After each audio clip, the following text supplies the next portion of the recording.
Hi everyone, and welcome back to my channel. My name is Caitlin, I'm the owner of Woven Flora, and today we're doing an in-depth tutorial on how to make crocheted lavenders. Yay! What you'll need some purple yarn in a couple colors if you want to do a whole bouquet, but you really only need one color purple if that's all you're feeling. You need some green yarn, you need a crochet hook. I usually do a 4mm crochet hook.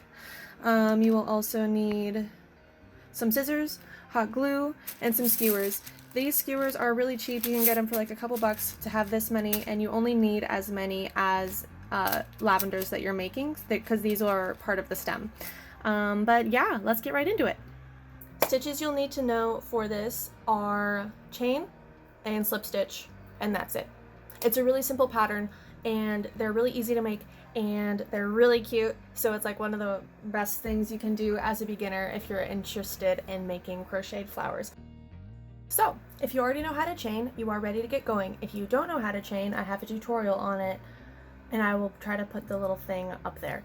But if you're set to go, we're gonna get started with the purple yarn, and we're gonna put a slip knot on our hook, and we're gonna chain 50. So I'm gonna do that right now.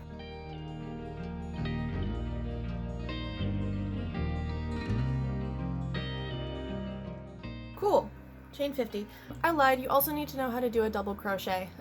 So sorry if I misspoke there. Assuming you know how to do a double crochet, and again, if you don't, check out my how to crochet playlist, I've got tutorials. We are going to skip 2 chains, and we're going to do 2 double crochets into that 3rd chain from the end.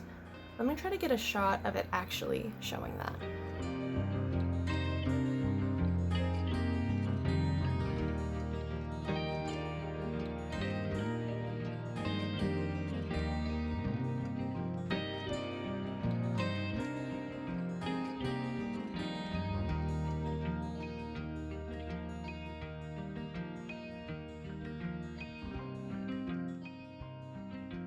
Good job, you guys. You just did the first petal. I didn't say this before, but to finish off that first petal, we just did 2 more chains and another slip stitch into that same stitch as the double crochets. So for the rest of the petals, it's super simple. You're going to start by going into the next chain with a slip stitch. Then you're going to chain 6. So 1, 2, 3, 4, 5, 6.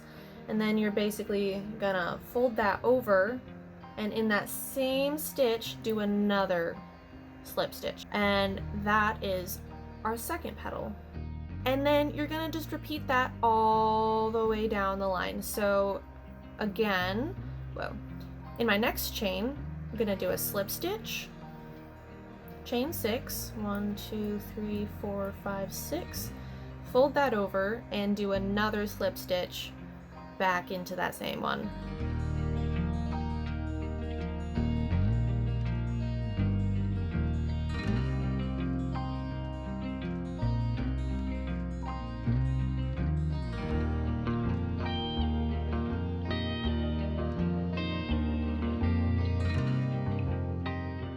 And that is it for the pattern. You're just going to repeat that all the way down the line. I'll do that right now and show you what it looks like after that.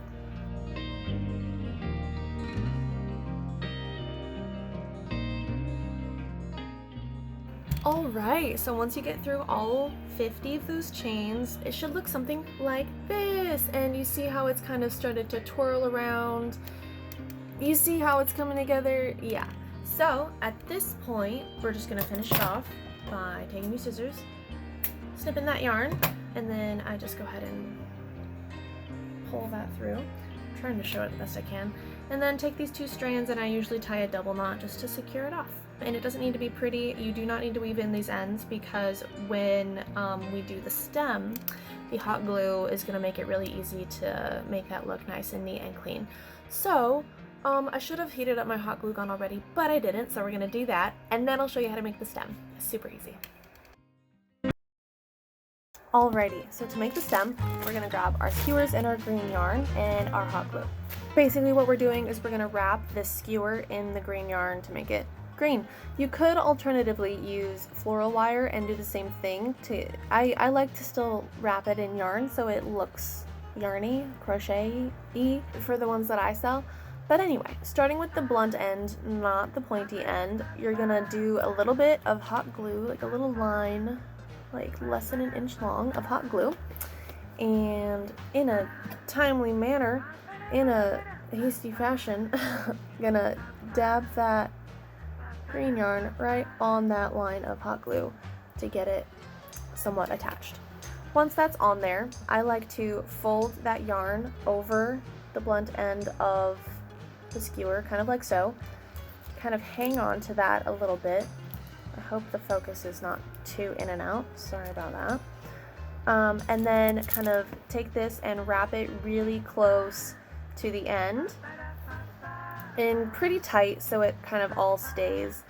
And this just kind of secures the end of the yarn to the skewer really, really well and gives you a nice clean finish on the end. And then we're just gonna wrap the skewer all the way down and finish it off with hot glue on the other end. And you can kind of get it down to like a twirling motion, just so you don't have to sit there and manually like wrap it around.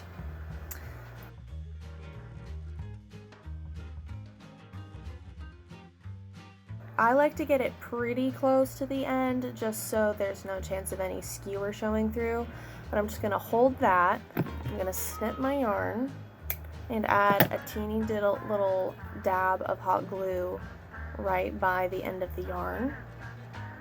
And use your judgment. This is hot, so don't touch it right away.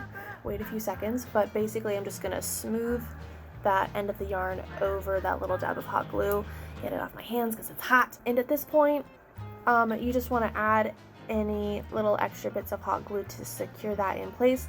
Pro tip, you can use the hot tip of the hot glue gun to smooth out the hot glue. This is more important for the other end, but I just figured I would tell you now. Cool, just like that, we have a stem wrapped in green yarn. Guess what we're gonna do next? We're gonna put the petals on. Whoa, what a concept. So, I'm gonna grab those petals you just made, find the top, the one with the 2 double crochets in the top petal, and we're gonna take now the pointy end of our skewer. And we're gonna put a little bit of hot glue at the pointy end of the skewer. And then we're gonna take that top petal with the 2 double crochets and wrap that right around that dab of hot glue and kind of pinch it while it dries. And if it's burning you, let go. It'll be okay. And once that is securely attached and it's not coming off, we're basically just gonna wrap this around the skewer and then secure it with hot glue at the end. So you just kind of want to find the motion where it is naturally spiraling around the skewer. And you can adjust how the petals fall now. I kind of usually do kind of like a twist in 2 directions motion, just as long as your petals are falling quite naturally onto the skewer, and if they're twisting around, you want to like straighten them out so they don't end up looking funny. I hope that makes sense. Kind of a trial and error, figure it out type of thing. Cool.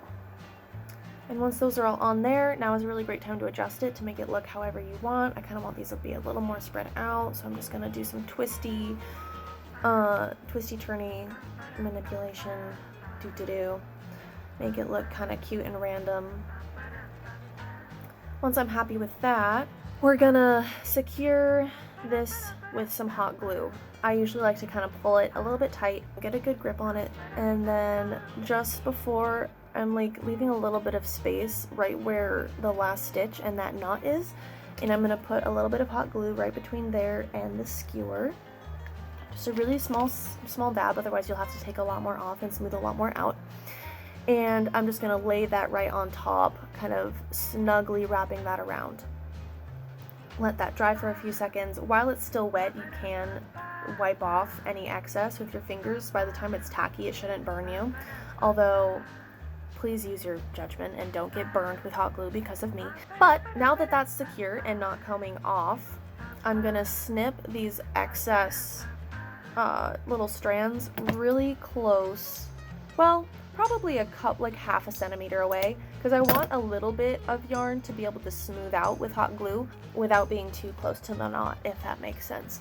So I'm gonna just add another little dab of hot glue right on top of those teeny tiny tail strands and use the tip of the hot glue gun to smooth that out. And like, you can wipe off the tip of the hot glue gun if there's too much glue on it, and use that heat to your advantage without having to use so much of your fingers. Make it look pretty. Make it look real. And one final fluff, and that is it. We have just both made a lavender, if you were following along. Oh my gosh, you guys, good job. I hope you really enjoyed this video. I hope it helped, and I hope you have just fallen in love with crocheted lavenders like I did a couple years ago.